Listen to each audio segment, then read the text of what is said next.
Ito na po guys yung update sa ating hito farming guys na maliit na fish pond. For today's video mga kaweng, welcome sa ating YouTube channel. Mapagpalang araw sa ating lahat.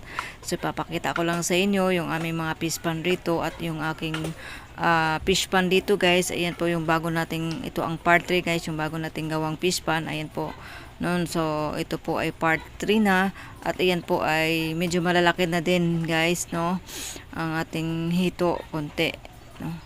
Ayan po, ito po ay ang pinapakain namin ay grower na po kasi nga hindi na sila pwede pakain ng starter or pre-starter na feeds kasi nga palaki na sila. So grower na po ang pinapakain natin dito mga kawing. So yan na po ang ano guys, bali 300 yan guys, no? Pero hindi ko sure kung talagang lahat ng 300 na yun ay nabuhay. Kasi konti lang ang lumitaw. Siguro yung iba namatay or iba kasi may mga ibon din kasi guys, kinuha ng mga ibon. So ayan po, no. So papakainin natin, ayan po.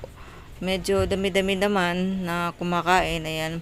Pang ganito na kasi guys, nai-enjoy ka na, 'di ba? Parang nai-enjoy ka na dahil nakikita mo yung pinaghirapan mo na parang nag-grow naman. Pero ito ay po hindi namin pambenta. Pang ano lang natin, pang konsumo lang o di kaya pang libangan lang din. Nawawala din kasi yung stress natin guys. So dito ako naglalagay minsan sa aming bukid guys. Para paiwas-iwas stress, mga gulo-gulo sa city, mga ganun, no? Yun. Ito po, no. So dito na lang nag-alaga na lang kami ng hito sa maliit lang na fish pond mga kawing, no. So ito po ang update na medyo malalaki na talaga yung ating hito guys, no.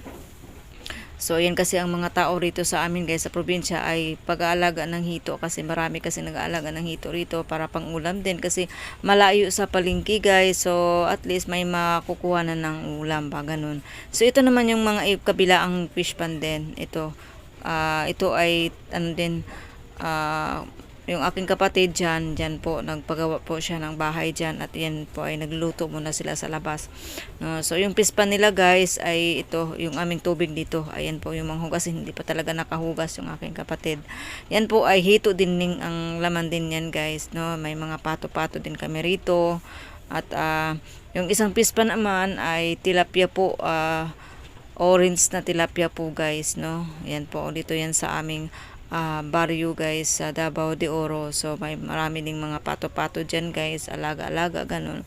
Panglibangan lang guys, no. Yung bahay na yan sa kapatid ko yan, pero pag wala siya kaming nakatira dyan kasi hindi naman lagi-lagi uwi na aking kapatid kasi nasa city nagtrabaho tuwing minsan ano sa isang buwan isang beses lang makauwi. So ito na po ang mga alaga naming tilapia din, no.